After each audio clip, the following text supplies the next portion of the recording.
Good news mga ka-idol, FIBA Director to Gilas Pilipinas. May chance pa para makapasok sa Paris Olympics 2024. Alamin kung bakit.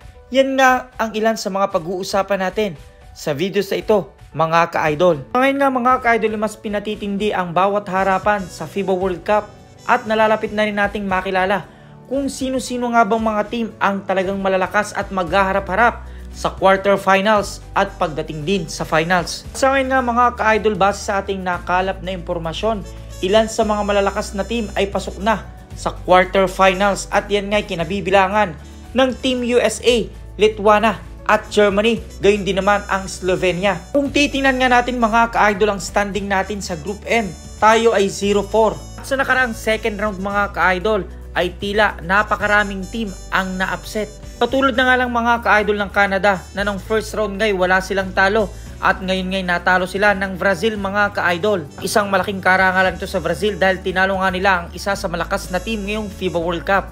Gayon din naman at nakatikim na ng pagkatalo ang Dominican Republic na tinalo nga sila ng Puerto Rico. Baligtad nga ang sinabi nitong si Towns bilang star player ng Dominican Republic na sila ang isa sa pinakamalakas na team ngayong FIBA World Cup. Tinalo nga nila ang tatlong bansa na kabilang sa kanilang grupo mga ka-idol. At kasama na nga dyan ang team natin na Gilas Pilipinas. At tila naman ay malakas nga ngayon ang Latvia mga ka-idol.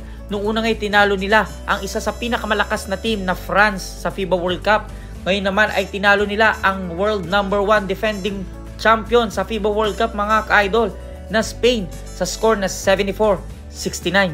Para nga sa kabuuan ng upset mga ka-idol na team, nakalagay nga dito na Italy upset Serbia, Latvia upset Spain, Brazil upset Canada, Puerto Rico upset Dominican Republic at Gilas Pilipinas upset Filipinos. Para naman sa category ng Wonder Rising Star mga ka-idol, pinangungunahan nga yan ng star player ng Australia na si Josh Giddey at sinundan niya ni Nikola Jovic, Juan Nunez, Jen Montero, Paulo Banchero, Usman Garuba, Muhammad Amni, Asimian Mular, Ges Santos, Kaman Madit. Syempre as expected para sa T-Suit MVP, nandyan nga at nangunguna walang iba kundi ang NBA star na si Luka Doncic. Kung tutusin mga ka-idol, kung nakapasok ang Gilas Pilipinas, paniguradong itong si Jordan Clarkson ay nasa top ranking din dahil pang-apat nga siya sa top scorer noong round 1 mga ka-idol. At ganoon mga ka-idol, dumako tayo sa PBA kung saan nalalapit na rin ang pagbubukas at pagsisimula ng next season kung saan ito nga ang Commissioner's Cup. Ano naman natin ang Barangay Ginebra, ang defending champion dyan.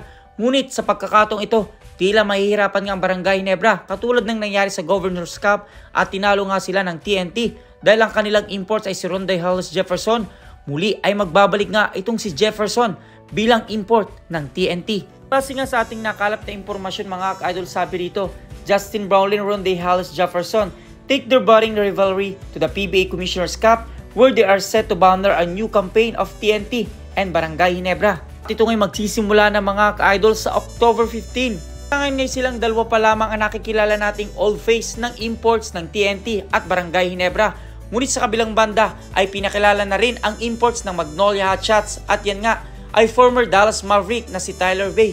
Habang ang Meralco Bolts din naman ay NBA caliber na si Feron Hunt kung saan naglaro sa New York Knicks. Ngayon ay paniguradong mas matindi ang harapan ngayong Commissioner's Cup dahil sa malalakas na import na mayroon sila. At sa kabilang banda ngay may malungkot na balita mga ka-idol at bali-balita nga ng Bay Area Dragon ay na-disband na hindi na rin makakapaglaro sa EASL at gayon din naman sa PBA mga ka-idol. Ngayon nga sa ating source mga ka-idol, ang naging dahilan nito ay ang financial problem. Sa ngayon ngay waiting itong si Commissioner Willie Marshall sa magiging desisyon ng Bay Area Dragons. Naman ay bumalik tayo mga ka-idol sa pagkatalo na 4 na beses na ng Gilas Pilipinas at ang huli nga dyan ay tinalo sila ng South Sudan. Ayon nga sa coach ng Egypt mga ka-idol, ang kulang ng Gilas Pilipinas ay isang katulad ni Matthew Wright na dapat ngay nasa lineup din ng Gilas Pilipinas, isang legit shooter mga ka-idol. Kaya ding makipagsalaksakan, alam naman nating nagagawa yan ni Matthew Wright.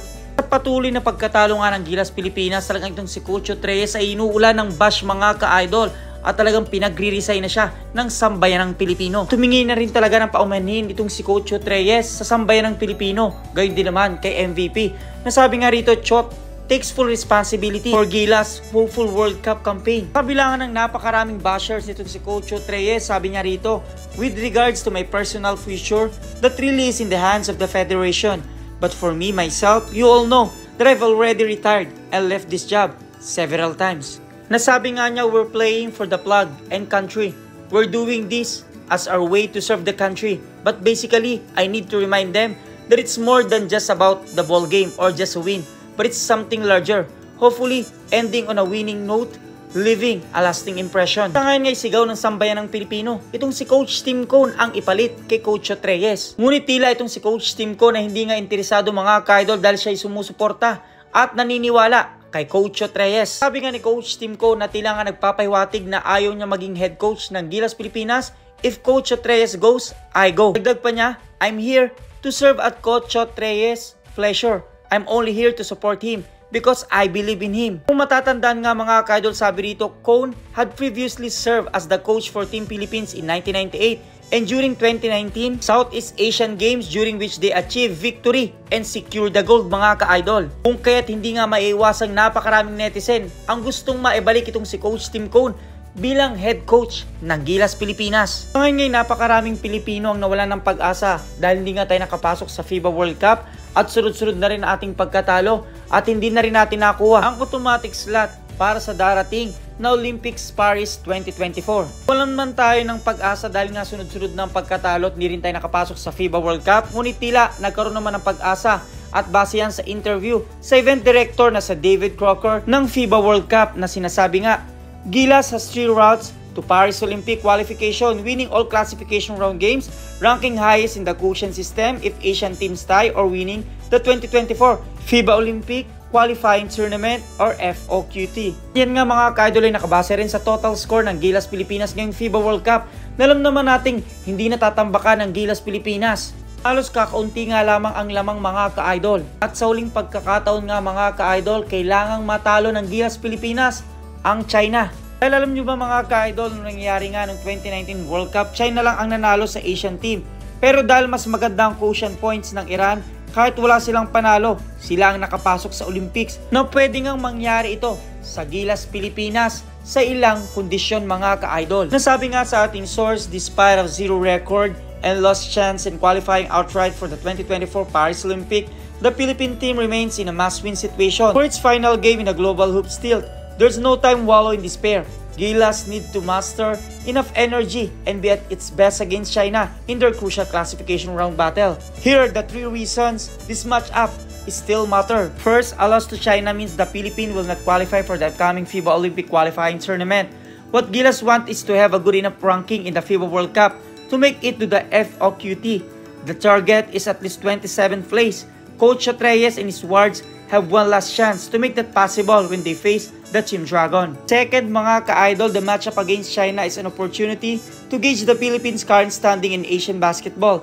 A win or at least a great showing will show if the Philippines is truly among the powerhouse basketball nations in Asia. Third, the Gilas doesn't want to be in the wrong side of history. No FIBA World Cup host country has gone winless since 1982 when the tournament was held in Colombia. The Philippines is on the verge of joining the lowly club. On that note, Gilas needs to realize that protecting home turf at all costs is utmost importance.